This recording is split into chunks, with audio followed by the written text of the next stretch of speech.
Assalamualaikum warahmatullahi wabarakatuh. Innal hamdalillah nahmaduhu wa nasta'inuhu wa nastaghfiruhu wa na'udzu billahi min shururi anfusina wa sayyiati a'malina.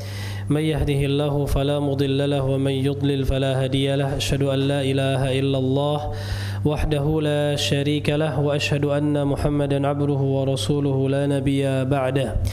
يا أيها الذين آمنوا اتقوا الله حق تقاته ولا تموتن إلا وأنتم مسلمون يا أيها الناس اتقوا ربكم الذي واحدة وخلق منها زوجها وبث منهما رجالا كثيرا ونساء واتقوا الله الذي تساءلون به والأرحام إن الله كان عليكم رقيبا يا أيها الذين آمنوا اتقوا الله وقولوا قولا سديدا يصلح لكم أعمالكم ويغفر لكم ذنوبكم ومن يطع الله ورسوله فقد فاز فوزا عظيما أما بعد فإن أصدق الحديث كتاب الله وخير الهدى هدى محمد صلى الله عليه وسلم وشر الأمور محدثاتها وكل محدثة بدعة وكل بدعة ضلالة وكل ضلالة في النار إخواني في الدين رحمني ورحمكم الله. Bapak-bapak sekalian yang dirahmati oleh Allah Subhanahu wa taala, alhamdulillah. Pertama-tama marilah kita bersyukur kepada Allah atas nikmat yang Allah berikan kepada kita. Kemudian salawat beriringkan salam selalu tercurahkan kepada suri tauladan kita yaitu Nabi Muhammad sallallahu alaihi wasallam serta keluarga, sahabat dan orang-orang yang senantiasa mengikuti beliau hingga akhir zaman. Ikhwani fid din, azani Allah wa iyyakum. Kita lanjutkan insyaallah kajian rutin kita membahas kitab Ad-Durarul Bahiyah yang dikarang oleh Al-Imam Syaukani rahimahullah. Nah, pada pertemuan sebelumnya kita telah menjelaskan tentang pembatal-pembatal puasa, ya. Sudah kita sebutkan ada berapa pembatal puasa, Pak? Nah, secara global kita bagi menjadi dua dulu, ya. Ada pembatal puasa yang itu mewajibkan kita untuk mengqadha saja, ya, mengqadha saja. Ini banyak. Ini ada beberapa pembatal. Yang pertama, makan, ya, kemudian minum. Kemudian apa lagi? Yang hukumnya sama dengan makan dan minum ada berapa? Ya, di antaranya kita sebutkan adalah infus, ya, kemudian merokok, ya, kemudian cuci darah. Ini membatalkan puasa, ya.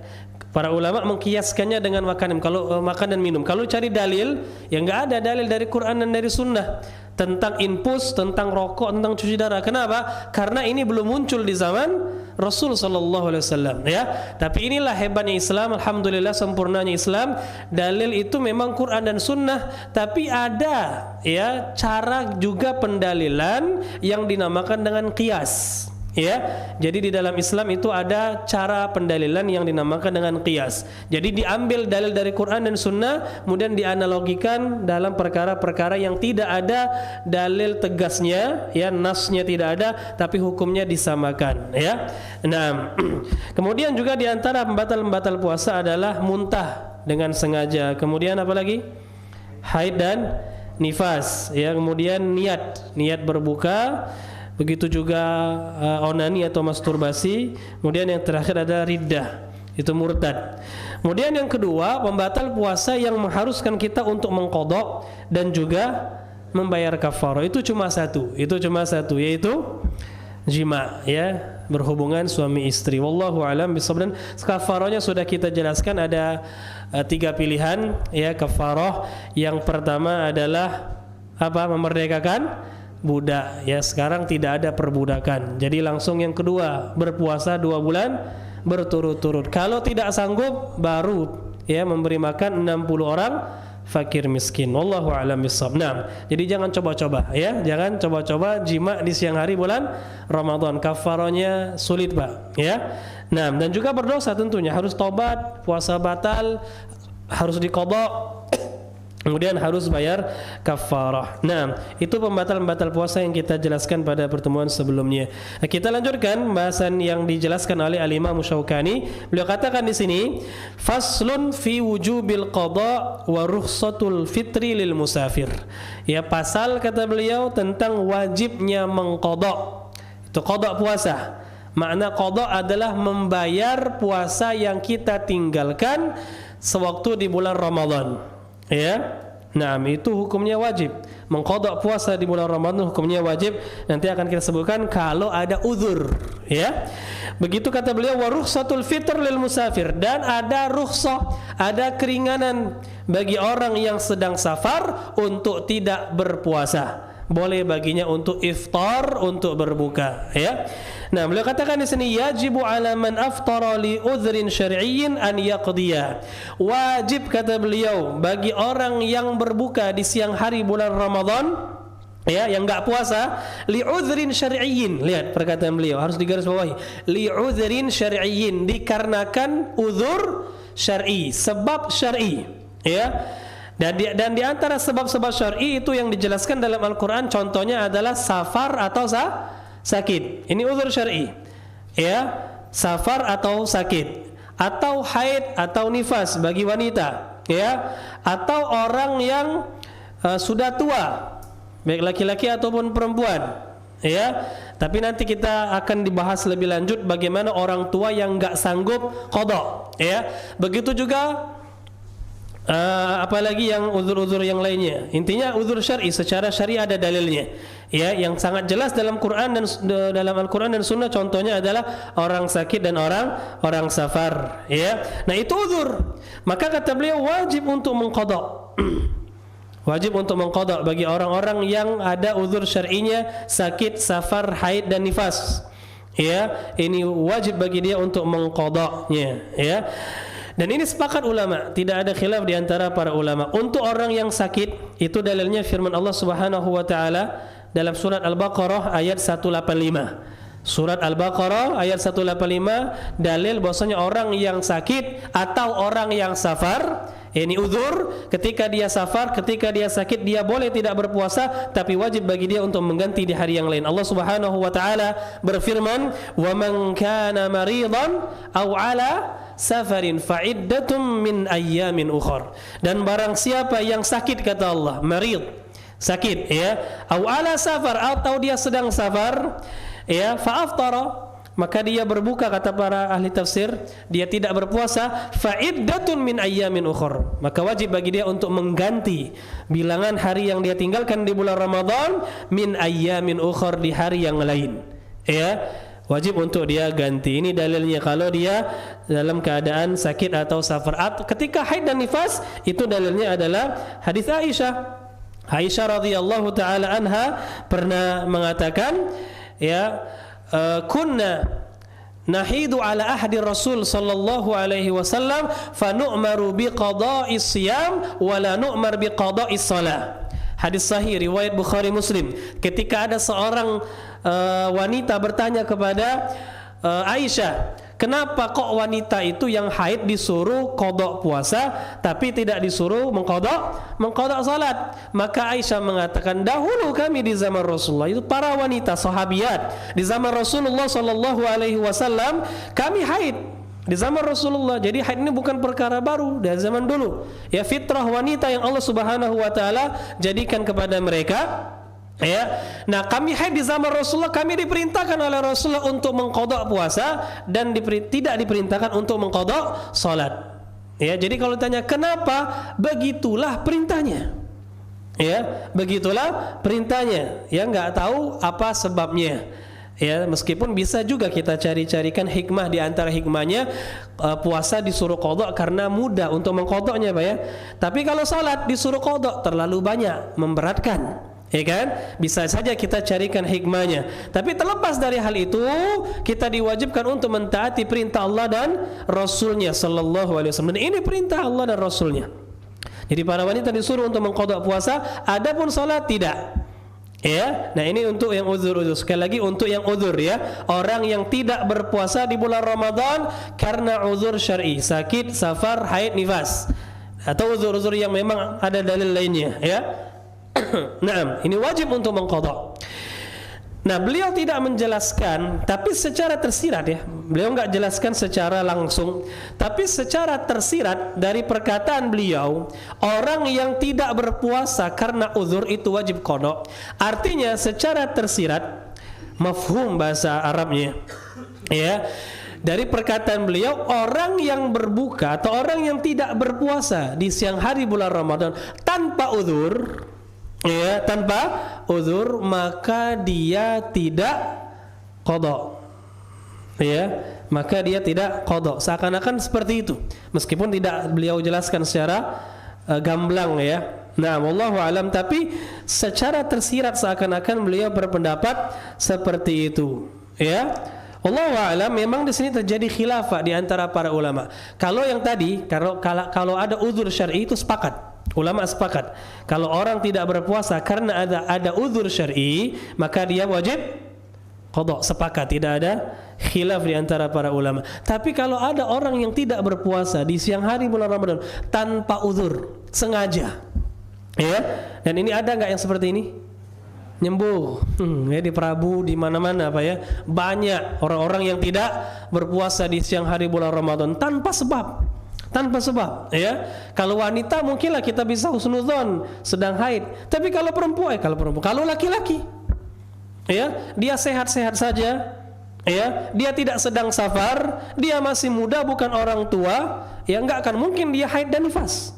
Laki-laki, ya, nggak mungkin gila juga, ya, karena bisa belanja dan seterusnya. Ya. Tapi tidak berkeliaran mereka, ya, di warung-warung yang kadang-kadang kita lihat tertutup atasnya saja, di bawahnya ada kakinya kelihatan, sedang makan orang tersebut, ya. Nah, yang seperti ini gimana? Orang yang sengaja, nggak ada uzur, tidak ada alasan, dia berbuka, meninggalkan puasa dia di siang hari bulan Ramadan, ya. Terjadi khilaf di antara para ulama, ya. Kalau kita perinci ada tiga pendapat. Tiga pendapat. Pendapat yang pertama, orang seperti ini, ya, pertama dia berdosa jelas, ya, dia harus taubat jelas, sepakat ulama. Orang yang meninggalkan puasa, tidak berpuasa di bulan Ramadan tanpa sebab, dia wajib bertaubat. Sepakat ulama, Pak, wajib dia bertobat. Dosa besar. Ini dosa besar ini, meninggalkan puasa tanpa sebab. Ya, meninggalkan, tidak melakukan rukun-rukun Islam tanpa sebab, itu dosa yang sangat besar. Dosa besar, ya. Bahkan ulama itu kan beda pendapat apakah dia kafir atau tidaknya, sampai seperti itu, Pak. Kalau rukun Islam yang 4, kalau yang pertama jelas kafir, syahadat. Orang yang tidak bersyahadat jelas kafir. Tapi orang yang enggak salat, khilaf ulama, kafir enggak dia. Orang yang enggak zakat, khilaf ulama, kafir atau tidak. Orang yang enggak puasa, enggak haji padahal dia mampu, khilaf ulama, kafir atau tidaknya. Ya. Nah, yang jelas dia harus bertobat. Ini yang pertama. Nah, tapi apakah dia wajib qada? Ada tiga pendapat. Pendapat yang pertama mengatakan dia wajib qada dan dia wajib bayar kafarah. Bukan hanya qada, tapi juga bayar kafarah. Apa kafarahnya? Sama seperti kafarah jima. Ya, dikiaskan, kata mereka, dikiaskan dengan jima. Ini pendapat Imam Abu Hanifah dan Imam Malik. Ini pendapat Imam Abu Hanifah dan Imam Malik radhiyallahu anhuma wa rahimahuma. Naam. Pendapat kedua, dia wajib qada saja, tidak wajib bayar kafarah. Dia wajib mengqada saja, tidak wajib bayar kafarah. Ini pendapat Imam Syafi'i dan Imam Ahmad. Pendapat Imam Syafi'i dan Imam Ahmad rahimahumullah. Pendapat ketiga, dia tidak wajib qada dan tidak wajib bayar kafarah. Bukan enggak wajib, enggak bisa. Ya, kalau dia qada enggak sah qadanya, percuma. Tidak juga dia bayar kafarah. Ya, jadi apa? Taubat saja cukup, tapi dengan taubat yang nasuha, jangan diulangi lagi.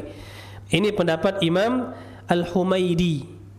Al-Imam Al-Humaidi, Abdullah bin Zubair Al-Humaidi, ya, memang kurang, mungkin kita jarang mendengar nama beliau, tapi beliau ulama besar, gurunya Imam Bukhari, ya, gurunya Imam Bukhari, sezaman dengan Imam Syafi'i rahimahullah, Imam Humaidi. Dan ini juga pendapat Imam Ibnu Hazm Al-Zahiri, dan ini yang dipilih oleh Syekhul Islam Ibnu Taimiyah rahimahullahu ta'ala, ya. Wallahu a'lam bissawab. Pendapat yang lebih rajih, lebih kuat, itu pendapat kedua, pendapat Imam Syafi'i dan Imam Ahmad.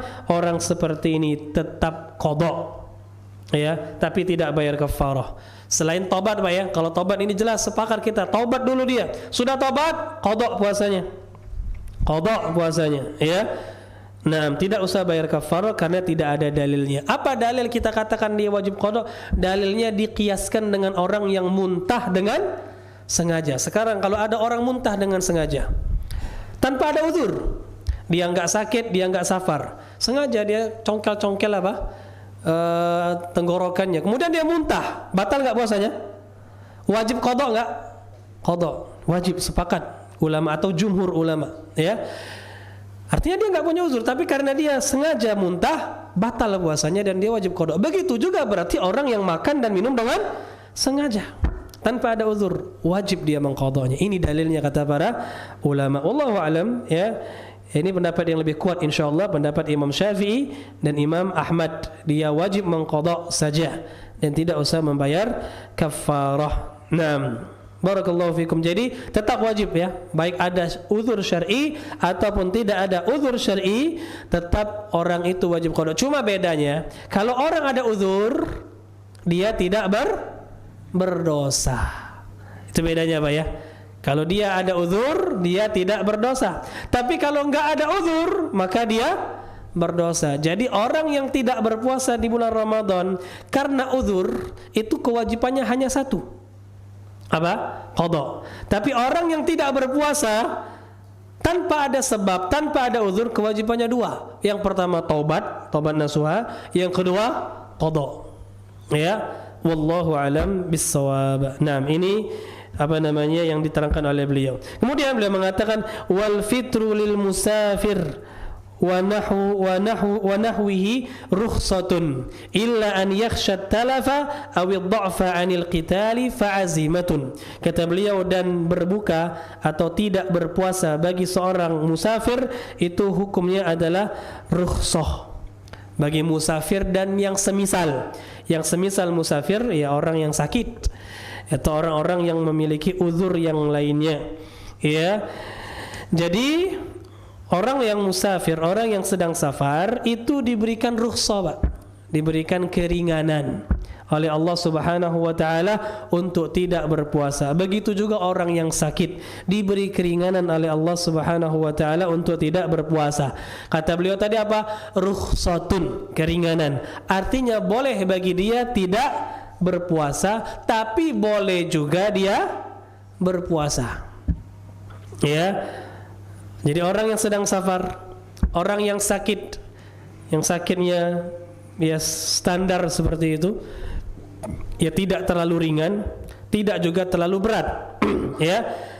Dia boleh untuk tidak berpuasa, silakan saja, ya. Tapi boleh juga dia untuk memilih berpuasa. Itu kan rukhsah. Namanya rukhsah itu adalah keringanan. Artinya keringan itu boleh diambil, boleh tidak.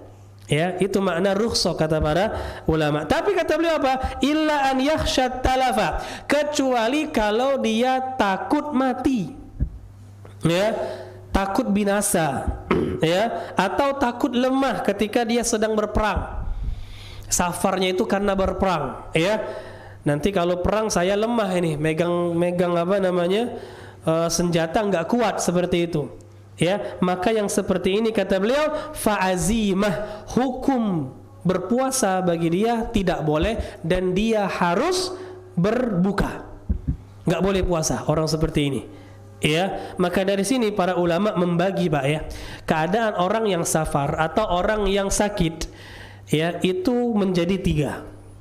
Orang yang safar atau orang yang sakit itu ada tiga keadaan. Ini penting untuk kita ketahui bersama agar kita bisa menggunakan dalil-dalil yang ada pada hal ini, pada masalah ini dengan tepat. Karena dalil-dalil dalam masalah ini ada, kalau kita nggak paham seakan-akan kontradiktif. Tapi kalau kita paham bisa kita gabungkan, ya, bisa kita gabungkan, ya. Caranya dengan membagi keadaan orang yang safar atau orang yang sakit menjadi tiga keadaan. Yang pertama, ya, an la yashqa alaihi shaum wala yadurru. Yang pertama, safarnya atau sakitnya itu tidak memberatkan dia untuk berpuasa. safarnya atau sakitnya itu tidak memberatkan dia untuk berpuasa dan tidak memudaratkan dia. Memberatkan saja tidak, apalagi memudaratkan. Ya, enggak berat sama sekali. Contohnya kalau sakitnya ya sekedar sakit-sakit biasa, Pak.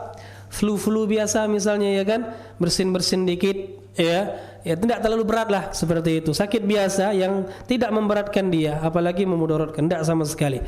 Ya, safar pun seperti itu, safar-safar yang ringan, ya, dari Prabu Mulih ke Palembang, safar bukan? Safar sudah 80 kilo, ya, tapi ringan, alhamdulillah. Kita bisa bolak-balik, mungkin ya bisa 2 kali bolak-balik Prabu Mulih Palembang. Ya, dulu travel dulu kan kadang-kadang dua kali nariknya, ya kan. Wah, dia ke Palembang, Prabu lagi, narik lagi ke Palembang, Prabu lagi. Bisa, sanggup orang seperti itu tanpa memberatkan sama sekali. Ya, yang seperti ini dia tetap wajib atau afdolnya dia untuk berpuasa. Bukan wajib ya, afdolnya dia untuk berpuasa. Ya, orang yang seperti ini afdolnya tetap berpuasa. Nah, dalilnya adalah ketika Allah menjelaskan tentang orang yang sakit dan orang yang safar di Al-Baqarah ayat 184, ya, Allah katakan kalau orang yang sakit, orang safar boleh untuk tidak berpuasa. Kemudian di akhir ayat Allah tutup dengan perkataannya wa antasumu khairul lakum in kuntum ta'lamun. Dan kalian berpuasa, memilih berpuasa itu lebih baik untuk kalian kalau kalian mengetahui. Artinya lebih afdal kita berpuasa. Ya, afdal kita berpuasa. Nah, ditambah lagi dengan hadis Abu Darda, ya, radhiyallahu an, beliau pernah mengatakan kharajna ma'an nabi sallallahu alaihi wasallam fi ba'di asfarihi. Kami pernah bersafar bersama Rasulullah sallallahu alaihi wasallam fi yaumin har, pada suatu hari yang panas. Hatta yada'a ar-rajul yadahu ala ra'sihi. Ya, sampai-sampai sebagian kami itu meletakkan tangannya di kepalanya karena sangat panas, ya. Panas sekali. Wa ma fina sa'imun illa ma kana minan nabiy sallallahu alaihi wasallam wa ibni Rawaha. Dan tidak ada yang berpuasa di antara kami kecuali 2 orang, Rasulullah dan Ibnu Rawaha, seorang sahabat. Ya. Artinya Rasulullah berpuasa dan Rasulullah itu tidak memilih kecuali yang afdal. Kenapa? Karena beliau pada waktu itu sanggup untuk berpuasa. Maka beliau memilih untuk tetap berpuasa. Dari sini kata para ulama, berarti kalau ringan, safarnya, sakitnya ringan, maka afdalnya dia berpuasa. Ya, nah. Keadaan kedua, an yashqa alaihi shaum wa la yadurruhu. Safarnya atau sakitnya memberatkan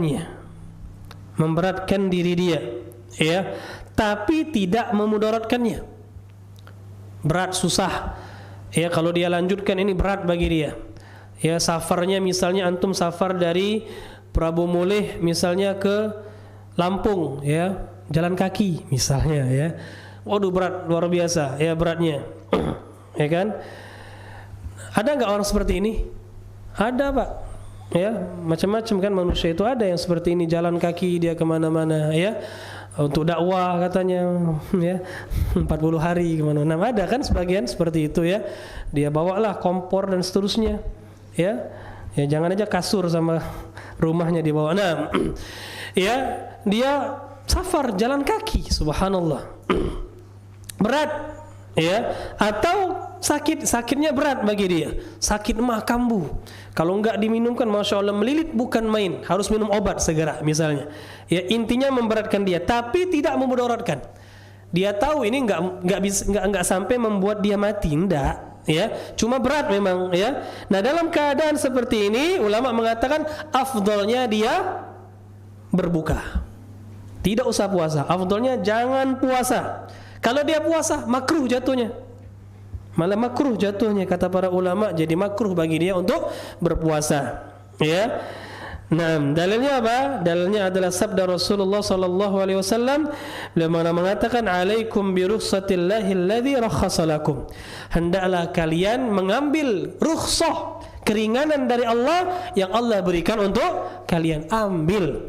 Dalam sabda yang lain Rasulullah pernah mengatakan innallaha yuhibbu an tu'ta rukhasuh.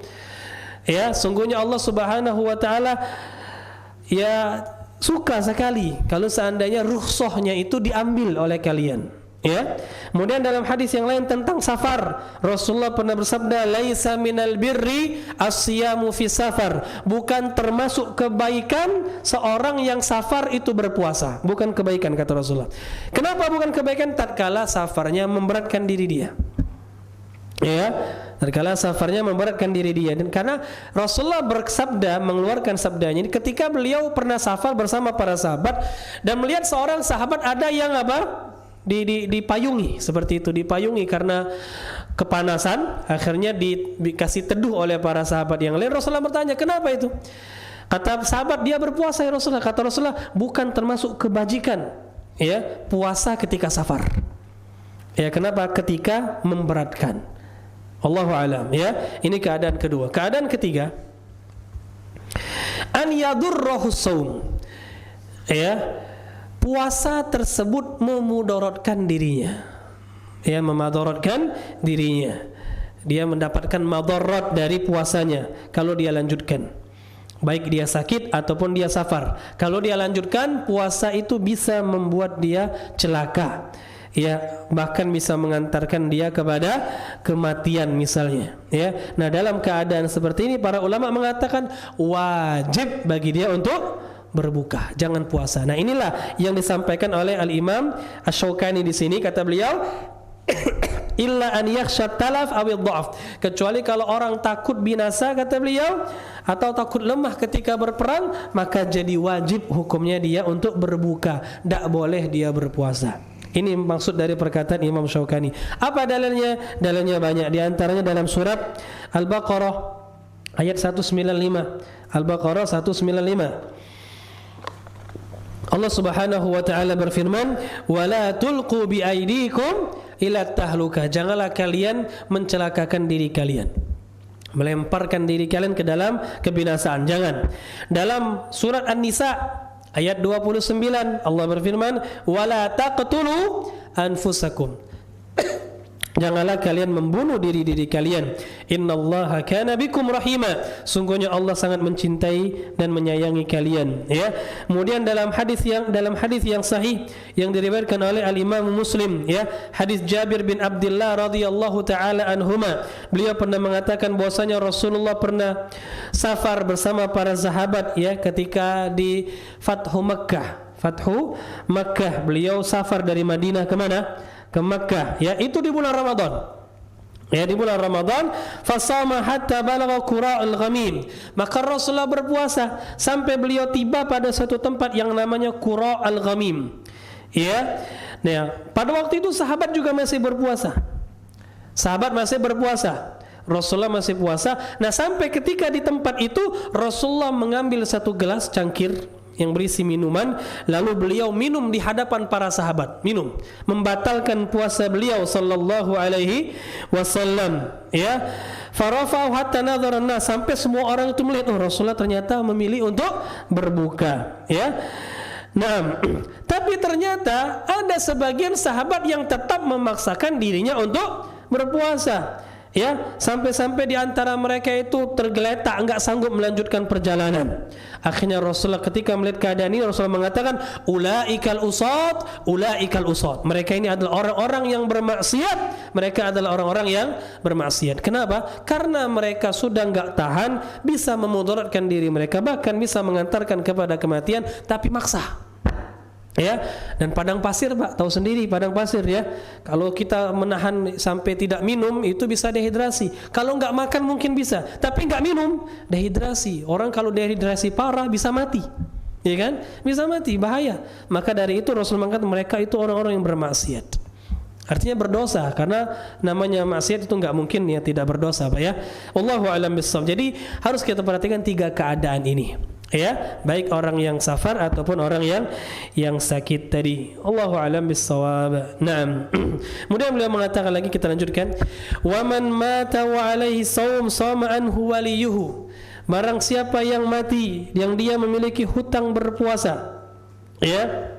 Barang siapa yang mati dalam keadaan memiliki hutang berpuasa, shama anhu waliyuhu, maka hendaklah keluarganya, ahli warisnya yang membayarkan hutang puasa tersebut, ya. Nah, tapi perlu kita ketahui ikhwan sekalian, orang yang meninggal yang dia memiliki hutang puasa, yaitu ada 3 keadaan juga. Ini pentingnya belajar fikih untuk kita memperinci, ya. Karena kalau kita tidak memperinci kadang-kadang kita bingung. Ya, ulama-ulama kadang-kadang menjelaskan itu dalam berbagai tempat di kitab fikih mereka. Kalau kita enggak kumpulkan ini bingung kita, ya. Maka penting kita menggabungkannya. Nah, orang yang meninggal yang dia memiliki hutang puasa itu keadaannya enggak akan lepas dari 3 keadaan. Yang pertama, ya, kata ulama, an yattasila udhruhu fi qada'ihi hatta yamut. Yaitu ketika di bulan Ramadan dia sakit, misal sakit, ya. Uzurnya misalnya sakit lah Pak, ya. Ya, uzurnya misalnya sakit, ya. Ini uzur yang paling enak itu dicontohkan sakit. Misalnya dia sakit di bulan Ramadan, ya, maka dia tidak berpuasa. Boleh enggak? Boleh, sudah kita katakan tadi. Selesai bulan Ramadan sakitnya belum sembuh, terus nyambung sakitnya, nyambung. Di bulan Syawal masih sakit dia, ya, belum bisa qada. Padahal dia harusnya qada, tapi karena sakitnya masih berlanjut, maka belum bisa qada. Berlanjut di bulan Zulqa'dah meninggal. Paham, ya? Selesai Syawal kan Zulqa'dah. Di bulan Zulqa'dah dia meninggal. Belum sempat qada dia sudah meninggal. Orang seperti ini gimana? Nah, orang seperti ini tidak perlu diqadhakan. Paham Pak, ya? Jadi di bulan Ramadan dia sakit, kemudian setelah Ramadan sakitnya berlanjut, belum sempat qadha, ya, dalam keadaan sakit dia meninggal. Orang seperti ini tidak usah diqadha puasanya, kata para ulama. Kenapa? Karena memang dia masih ada uzur. Jadi tidak perlu diqadhakan. Ustaz, keluarganya enggak perlu qadha? Enggak perlu. Ya, karena memang dimaafkan oleh Allah Subhanahu wa taala. Belum sempat sanggup dia mengqadha sudah meninggal. Sudah beres, sudah. Ya, enggak berdosa dan tidak perlu diqadhakan, kata para ulama. Nah, yang kedua, uzurnya hilang. Selesai Ramadan uzurnya hilang. Sakit tadi di bulan Ramadan dia sakit. Selesai Ramadan di bulan Syawal sembuh sakitnya, tapi dia belum qadha. Boleh enggak, Pak? Boleh, karena qadha puasa itu enggak wajib disegerakan. Boleh diakhirkan, asalkan tidak masuk Ramadan berikutnya, ya kan? Makanya Aisyah radhiyallahu taala anha itu biasanya kalau beliau memiliki hutang puasa Ramadan, beliau bayarnya kapan? Sya'ban, sebelum Ramadan. Sebulan sebelum Ramadan baru beliau bayar, ya. Dan Rasulullah tidak mengingkari perbuatan Aisyah ini, boleh diakhirkan. Nah, orangnya sudah sembuh, Syawal sembuh, Zulqa'dah sembuh, sehat dia, tapi belum juga dia qadha. Zulhijjah belum juga dia qadha, ya. Di bulan Muharram wafat, ya, meninggal dunia. Ya, meninggal dunia. Padahal dia ada waktu 3 bulan untuk mengqadha puasanya yang dia tinggalkan di bulan Ramadan. Nah, yang seperti inilah yang diqadhakan puasanya. Ya, yang inilah yang diqadhakan puasanya. Wallahu alam. Meskipun ada khilaf, ya, di antara para ulama diqadhakan atau tidak. Sebagian ulama mengatakan enggak perlu diqadhakan juga. Sebagian yang lain mengatakan diqadhakan, tapi pendapat yang lebih kuat adalah diqadhakan. Ya, dan ini pendapat atau salah satu riwayat di dalam mazhab Syafi'i, di dalam mazhab Imam Syafi'i, dan ini pendapat ulama-ulama hadis, ya. Dan ini yang dikuatkan oleh Al-Imam Ibnu Hazm dan Al-Imam Nawawi rahimahullahu taala. Artinya qadha. Dalilnya apa? Dalilnya sabda Rasulullah sallallahu alaihi wasallam, "Man mata wa alaihi shaum, shama anhu waliyuhu."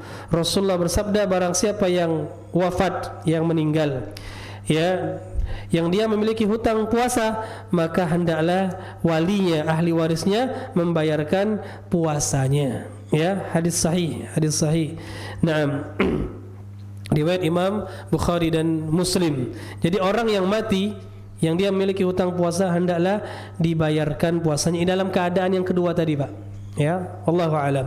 Keadaan ketiga, ya, dia punya hutang puasa tapi puasanya puasa nazar, bukan puasa Ramadan. Ini keadaan ketiga. Dia meninggal dunia, ya, dia punya hutang puasa tapi puasanya puasa nazar, bukan puasa Ramadan. Ini juga dibayarkan, diqadhakan.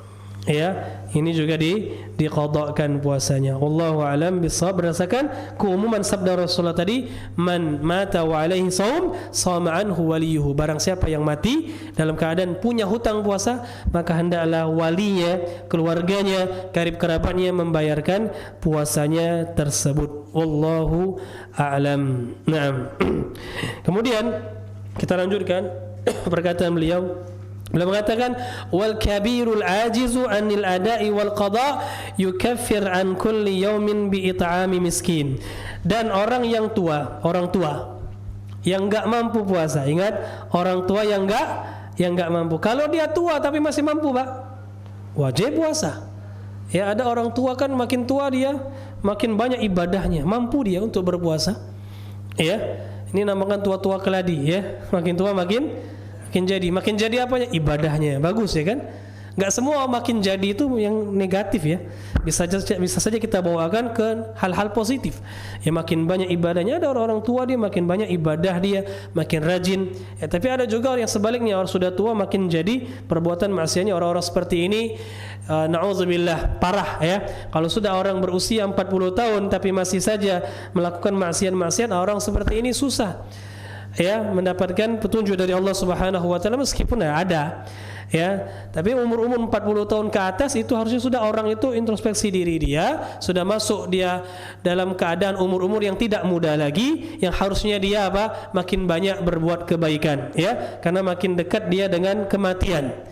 Ya, meskipun kematian tidak ada yang tahu, tapi kan seperti itu, ya. Nah, orang tua yang sudah enggak mampu lagi, yang uzur, Pak, sudah tua benar, ya, umur 70 80 tahun, yang enggak mampu puasa, ya, itu boleh berbuka, silakan dia enggak puasa. Ya, dan tentunya kalau dia benar-benar sudah tua enggak mampu, pasti dia enggak mampu qadha. Kalau dia benar-benar udah enggak mampu puasa, bukan karena sakit lain, karena tuanya. Ya, dia enggak mampu puasa dan dia enggak mampu qadha pastinya. Kenapa? Karena orang yang sudah tua enggak akan mungkin muda lagi. Ya, malah makin lama makin tua. Ramadan saja dia enggak bisa, apalagi bulan-bulan berikutnya tambah lemah. Nah, orang seperti ini kata beliau wajib bagi dia membayar fidyah.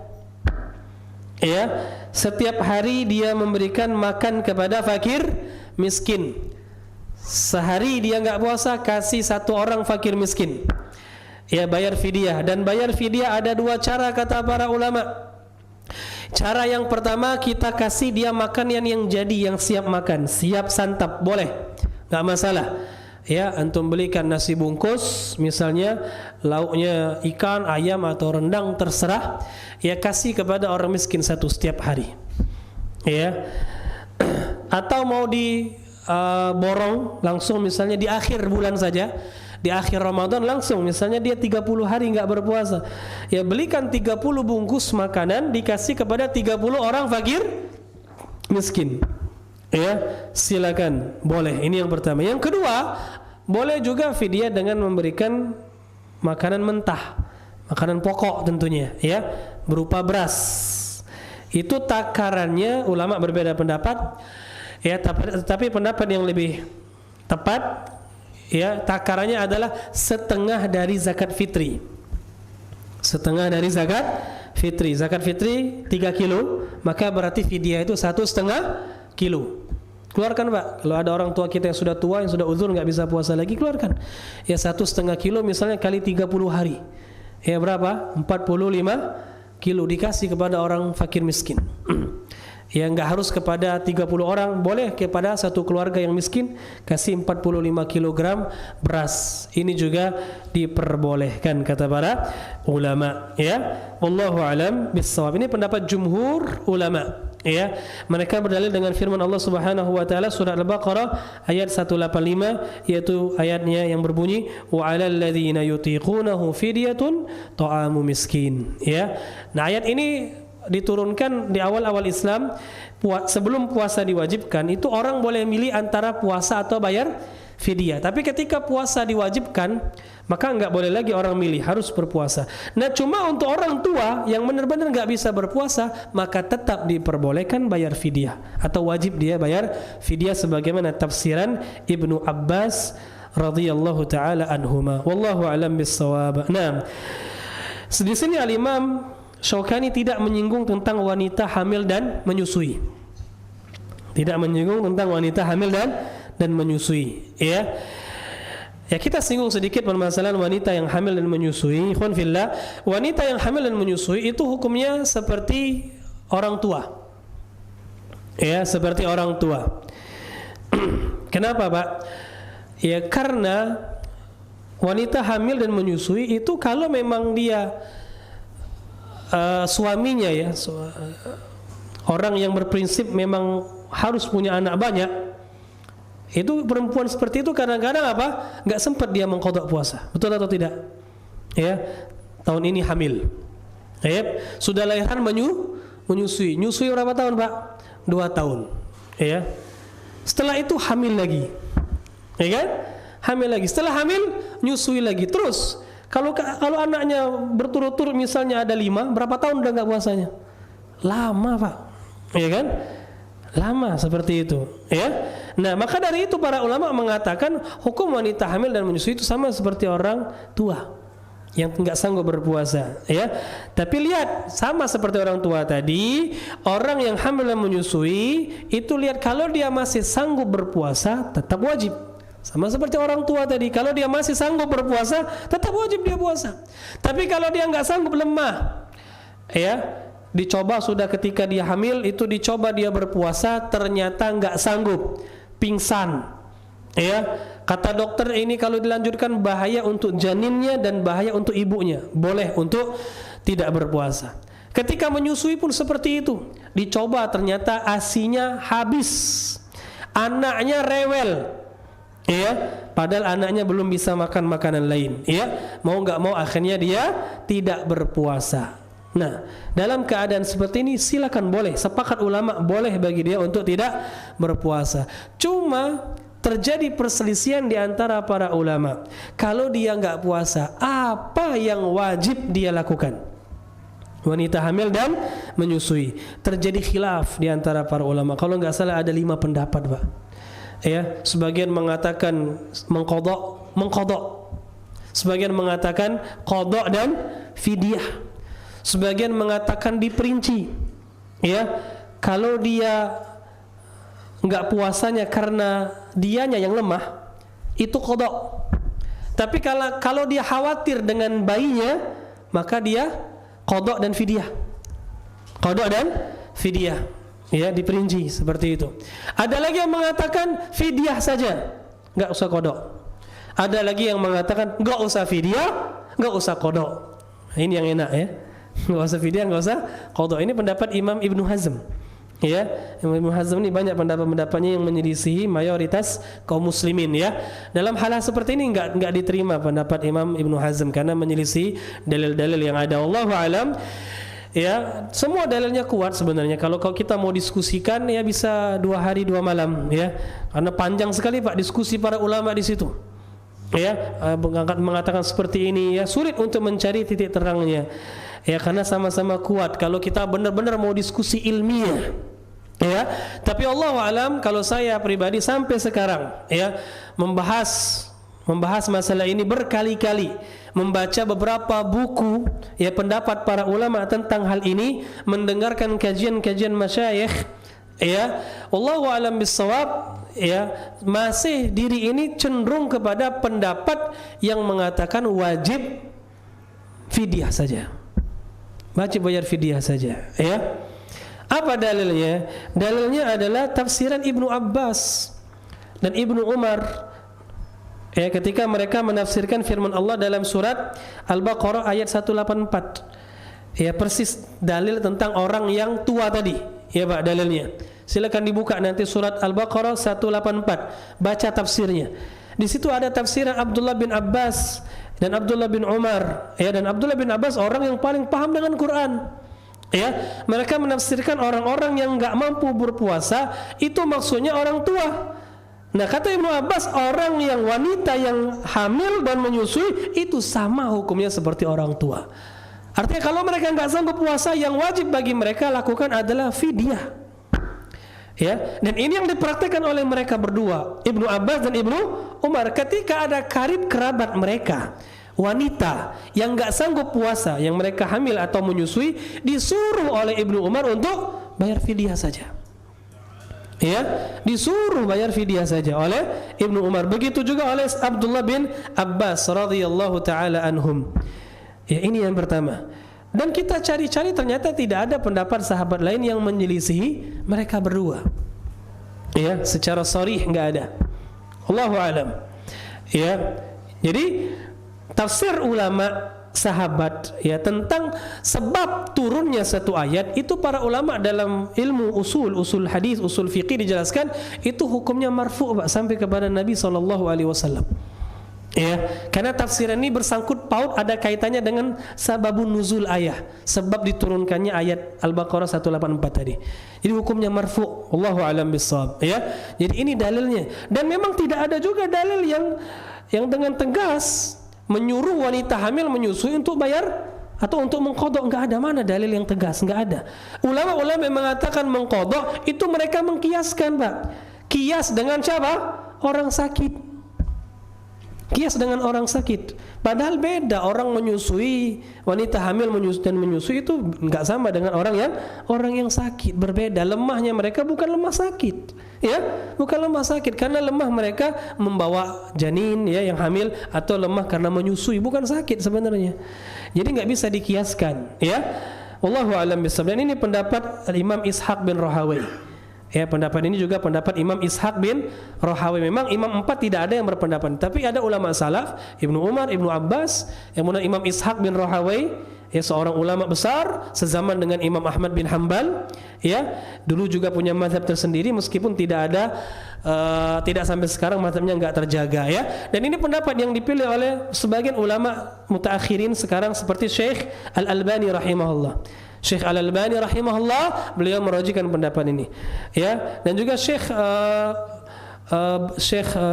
Umar Bazmul, ya, seorang ulama juga di Saudi Arabia.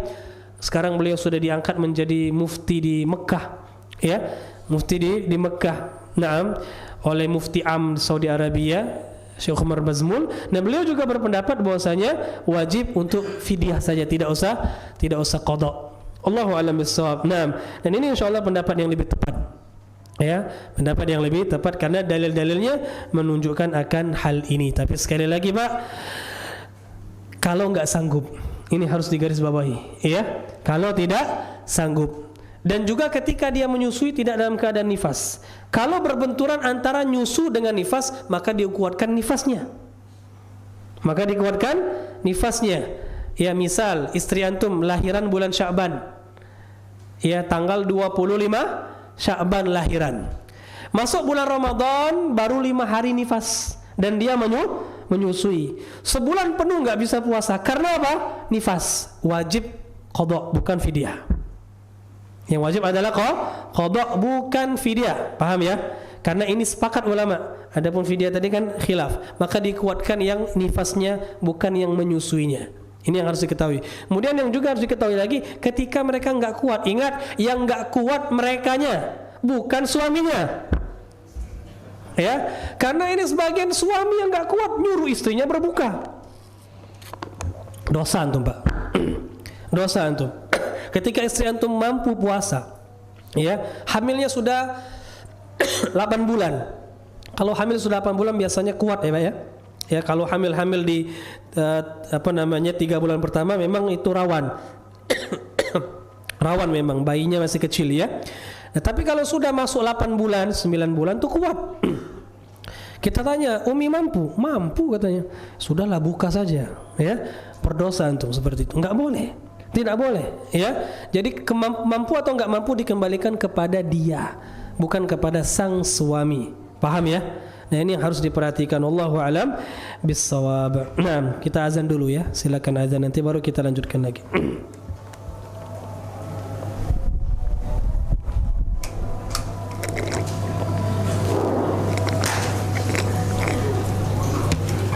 Allah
La haula wala quwwata illa billah.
Nah, kita lanjutkan ya. Di sini beliau jelaskan bab berikutnya tentang puasa sunnah ya.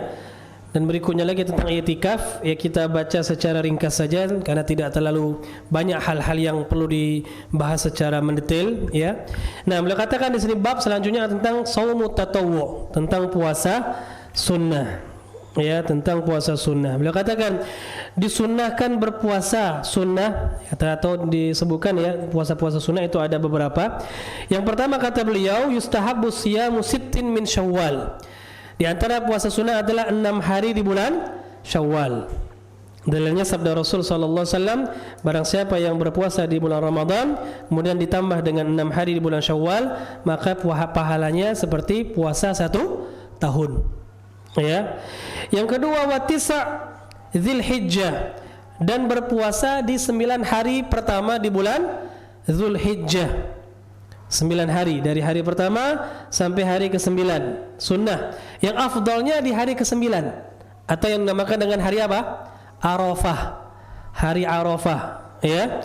Nah, itu Rasulullah bersabda, puasa hari Arafah yukaffir sanatain. Itu bisa menghapuskan dosa 2 tahun. Tahun yang lalu dan tahun yang akan datang. Ini puasa sunnah juga ya, puasa 9 hari di bulan Dzulhijjah, yang lebih ditekankan puasa Arafahnya. Kemudian kata beliau yang ketiga wa Muharram, puasa di bulan Muharram. Memperbanyak puasa di bulan Muharram, bulan pertama dalam penanggalan Hijriyah. Yang sangat ditekankan lagi puasa di tanggal 10-nya atau dinamakan dengan hari Asyura. 10 Muharram itu namanya puasa hari Asyura. Disunnahkan juga puasa tanggal 9-nya Tasu'a. Jadi 9, 10 itu sangat ditekankan. Tapi di hari-hari yang lain silakan memperbanyak puasa di bulan Muharram. Ya, sangat disukai. Ketika Rasulullah ditanya tentang puasa apa yang paling afdal setelah bulan Ramadan, beliau mengatakan Syahrullahil Muharram, berpuasa di bulan Allah, yaitu bulan Muharram. Kemudian kata beliau disunnahkan juga memperbanyak puasa di bulan Sya'ban.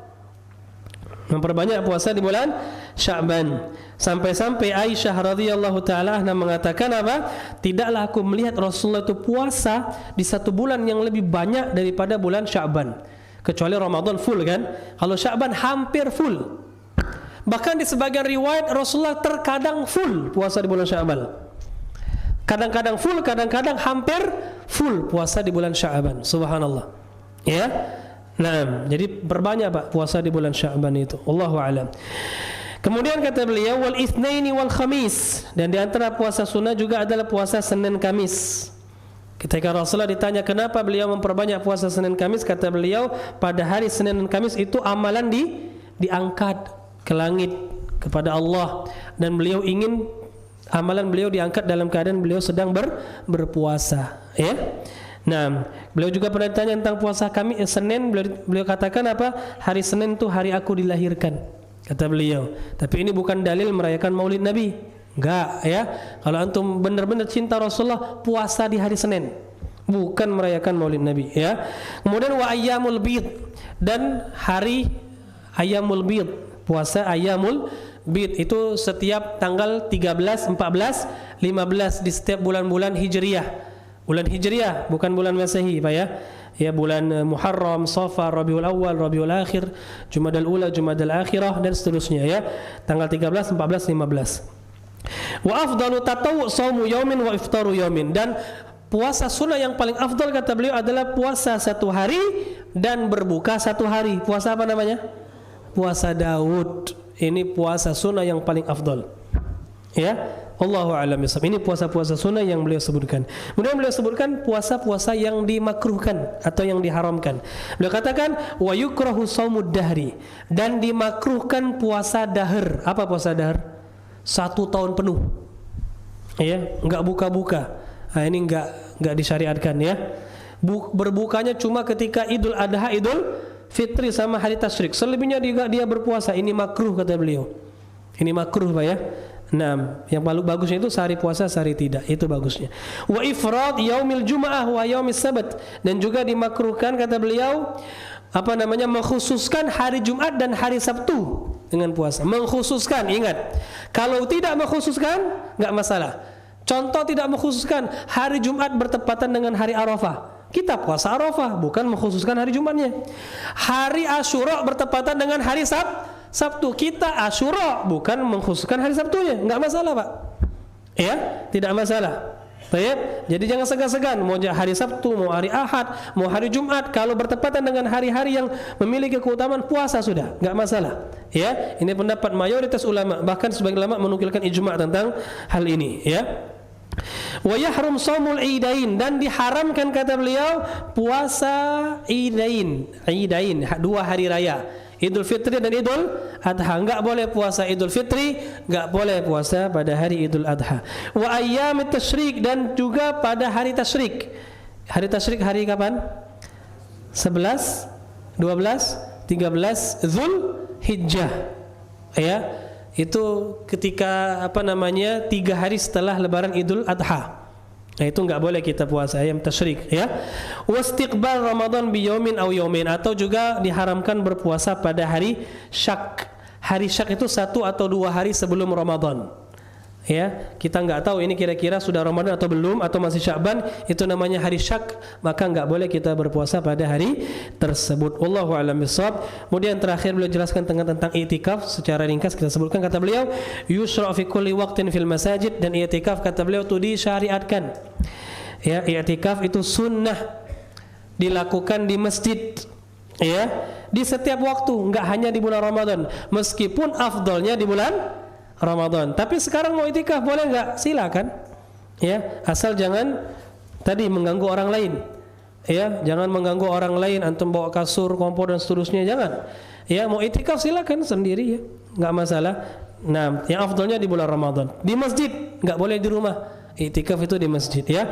Wa huwa fi Ramadan, akad di Ramadan lebih afdal kata beliau, lebih ditekankan, siyama fil ashril awakhir, terlebih lagi di 10 hari terakhir di bulan Ramadan, sangat ditekankan.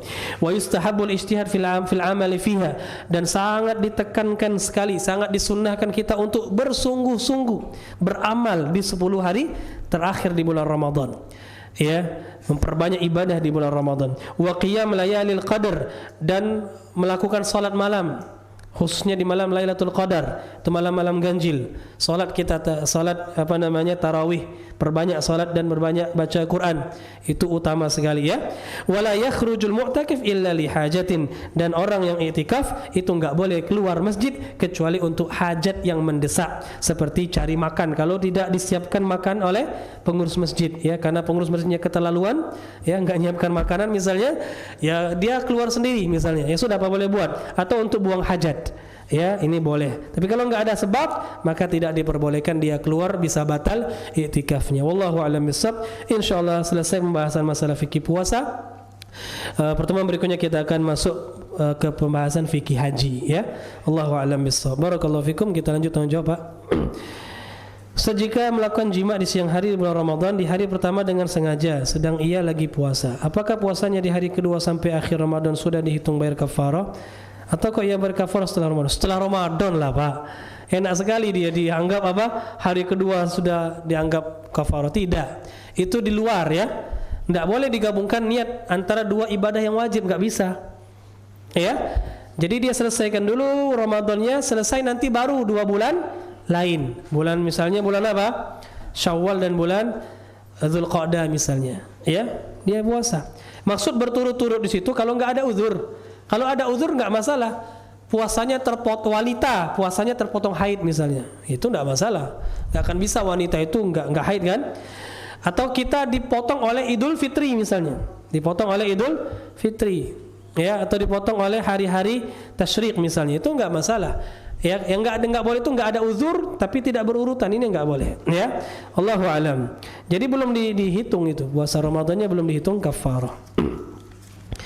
Waalaikumsalam warahmatullah. Izin bertanya, rukhsah berbuka apakah berlaku bagi orang yang sudah sampai di tempat tujuan lalu menetap beberapa waktu karena bekerja dengan kisaran waktu terkadang tidak bisa? Enggak. Yaitu ketika di perjalanan saja. Berbeda dengan sholat. Atau ketika puasa itu enggak sama hukumnya. Ketika antum sudah sampai di tempat, maka diharuskan untuk berpuasa. Ya, kalau sudah sampai tempat itu diharuskan untuk berpuasa. Ya, wallahu alam. Waalaikumsalam warahmatullahi wabarakatuh. Ini banyak pertanyaannya. Ustaz, apa ini maksud zihar di surah Al-Mujadilah? Ini insyaallah nanti kita jelaskan di kitab nikah. Ya, yang berkaitan dengan nikah dan hal-hal yang lainnya ya. Itu kitab zihar ada pembahasannya insyaallah setelah haji masuk fikih nikah. Jadi ya ditunda saja dulu Pak ya. Panjang penjelasannya. Bismillah, izin bertanya, bagaimana hukumnya KB? Niatnya agar tidak datang pas bulan Ramadan. Boleh atau tidak? Enggak masalah, KB diperbolehkan. Ya. Ya, baik niatnya untuk bisa puasa Ramadan atau tidak, diperbolehkan. Biasanya KB suntik ya. Itu kadang-kadang wanita yang haid jadi tidak haid, ya. Enggak masalah KB dan memang tidak membahayakan ya. Tidak membahayakan. Waalaikumsalam warahmatullahi wabarakatuh. Tolong doanya, keponakan ana lagi sakit. Ya, syafahullah. Syafahullah, semoga Allah menyembuhkan dia. Ustaz, kalau bayar puasa karena nifas tetap bayar dengan qada? Iya, qada. Diqada, ya. Ketika dia sudah tidak ada uzur, maka dia mengqada puasanya. Digoyori, Pak, ya. Sehari puasa, sehari tidak, sehari puasa, sehari tidak, ya. Berguyur, insyaallah selesai juga lama-lama kalau diguyuri ya. Nah, Ustaz, bisa tidak niat puasa sunnah digabung dengan puasa qada? Ya, lihat puasa sunnahnya puasa apa. Kalau puasa sunnahnya puasa 6 hari di bulan Syawal enggak bisa. Ya, antum qada Ramadan digabungkan dengan 6 hari di bulan Syawal enggak bisa. Tapi kalau puasa sunnahnya puasa Senin Kamis, insyaallah bisa. Ya, jadi lihat puasa sunnahnya ya. Wallahu alam bissawab. Nah, barakallahu fikum. Masih ada pertanyaan? Silakan, Bu Firuz.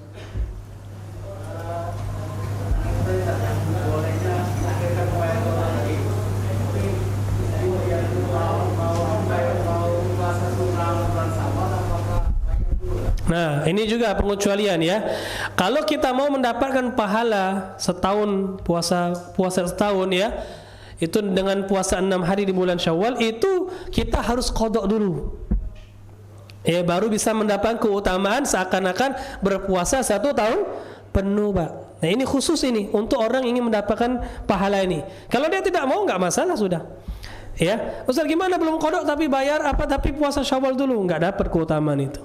Enggak dapat keutamaan seakan-akan puasa 1 tahun penuh tadi, enggak dapat dia ya, karena dalilnya jelas. Rasulullah mengatakan, man sama Ramadan thumma atba'ahu sittan min Syawal. Barang siapa yang berpuasa di bulan Ramadan, thumma, kemudian, ada katakan thumma, kemudian ya. Artinya puasa bulan Ramadan dulu difulkan, baru kemudian dia puasa apa? 6 hari di bulan 6 hari ya di bulan Syawal, kana kasyamid dahr, baru sama seperti puasa setahun. Ya, jadi harus kalau mau mendapatkan pahala ini. Kalau tidak ya enggak masalah juga ya, kan sunnah saja, maka boleh diakhirkan tadi. Wallahu a'lam bissawab. Nah, masih ada pertanyaan? Silakan, Pak. Waalaikumsalam warahmatullahi wabarakatuh.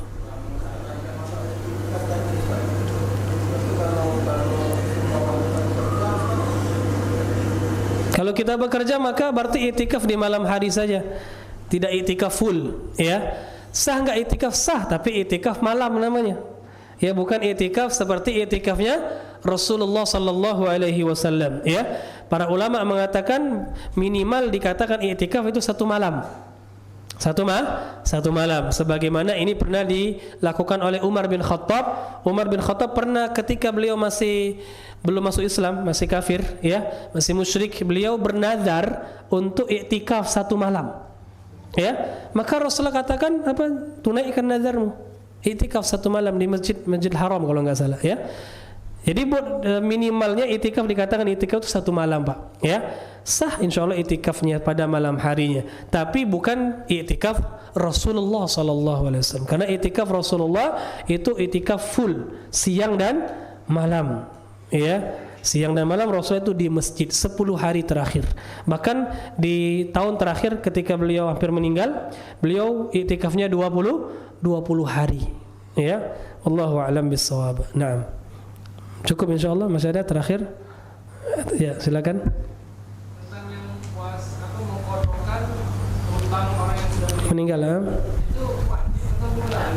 Ya, ini pertanyaan yang bagus. Tadi belum sempat kita singgung, ya. Wajib atau tidak bagi ahli waris untuk membayarkan qada, ya, keluarga yang meninggal tadi?